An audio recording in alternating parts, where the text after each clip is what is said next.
Make a copy of that prayer because I never heard it and I love it. The one she wrote, I'll make a copy of that too again. You're on. Oh, I'm on. Ellen McCauley at Pray It Off in Syracuse, New York. I get up early and I go to work early and I get there an hour before I'm supposed to punch in. And I do things. I read prayers, I read intercessions, I read the paper on Tuesday and Thursday because it's the only day they come. Today, Thursday, I read everything because the paper's so skinny it doesn't take long.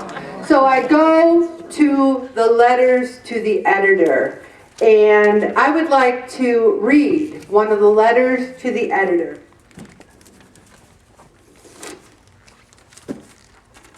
Where was the coverage for the March of Life? To the editor, I was unpleasantly surprised to see the Post-Standard's lack of coverage about the Friday's March for Life in Washington, D.C.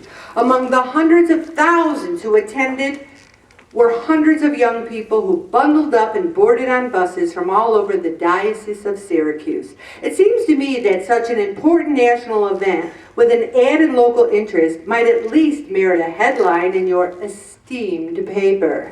The absolute lack of coverage seems to indicate a certain political viewpoint about abortion on the part of the Post-Standard. I would hope in the future that journalistic integrity will triumph over editorial bias, and at the very least, this newspaper would acknowledge the existence of pro-life events, whether on a national or a local level.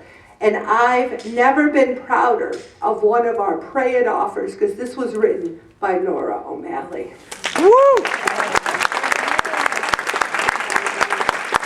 And it's a perfect segue into the topic for tonight, because she could have feared perhaps the repercussions or feared what some people might say about that letter to the editor, because oh, there is an agenda and we all know there is. But instead she said, I have one person to answer to, and that person is Jesus Christ, and he's proud of you, Nora, and I'm proud of you too. The Lord is my light and my salvation. Whom should I fear? I want to start out by saying something to you all. I'm going to die. You're all going to die. Everyone you love is going to die.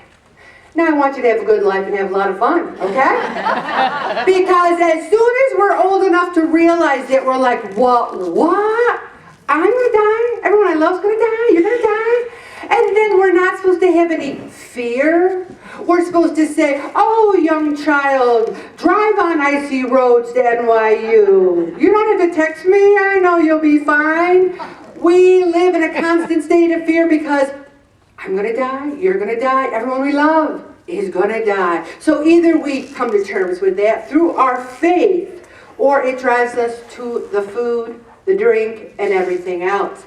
My biggest problem for weighing 370 wasn't that I loved candy, cookies, ice cream, beer. It wasn't any of those things, because I knew how to lose weight. My biggest problem was I was afraid of life.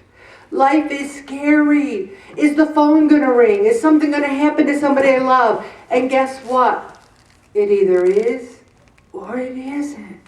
And the only thing we can do is let go of that bondage of fear. My faith, 8 years after starting Pray It Off to today, is completely different than it was 8 years ago. And I went to church all the time, prayed all the time, but right now, that trust, am I there? Am I 100%? I don't know if anyone's, maybe, even Mother Teresa had dark days. Even the saints. Is anyone ever 100%? But man, as long as you got that community together, us together, trying to get there, we can face that fear.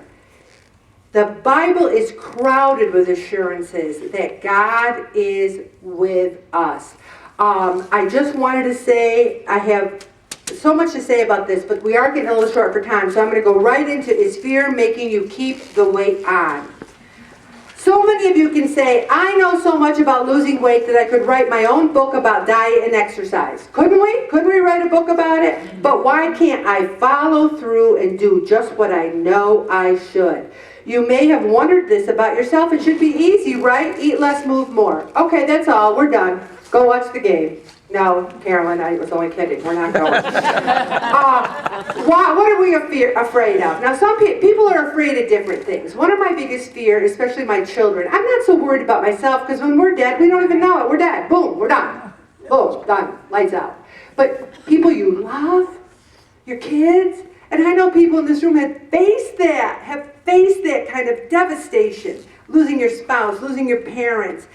You gotta go forward. Either you become an alcoholic or a drug user, you go into fits of despair, or you turn to God and say, Jesus, I trust in you. But some of you might be afraid of heightened expectations. I've used my weight as an excuse. I can't do this. I can't go there because of my weight. If your weight is holding you back, many people lack the confidence that they could be successful in their life, and they use the weight as an excuse. Fear of attractiveness. I had a person quit the group because when she lost a lot of weight, her husband's friends started paying a little attention to her, or so she thought. Because I know that my husband's friends are always paying attention to me, and I can deal with that kind of pressure. I don't know about you guys, but that's not one of my fears. I am not fearful of my attractiveness. But in all seriousness, if there was some sort of an abuse as a child, or abuse as a teenager, or abuse in a relationship, one might want to hide behind the weight. Also, if your identity is being fat, people have told me, and I've done it myself, where you look at a photograph and you're looking for the fat one, and you go, oh, wait a minute. There's me. There was pictures of the Veterans Parade, and I'm like, I know I was here, and I kept looking and looking and looking, and finally I go, oh, wait a minute, there I am. When you don't even recognize yourself because you're looking for a fatter person, then you might have some wonder about your identity. Also, you recognize a lot of people who are big or have fought weight their whole life have compensated it with humor. But you can be just as funny. I'm sure there's some skinny, funny people out there. I haven't met them yet, but I'm sure they're out there. Also, the work lies in disentangling the role weight plays in your life and the power we so easily give it. So many people are afraid they won't have any fun anymore if they can't go to Bunko and eat everything inside, or if they can't go to a party and eat everything inside. You can have fun without the food. I'm going to stop right there, Bob.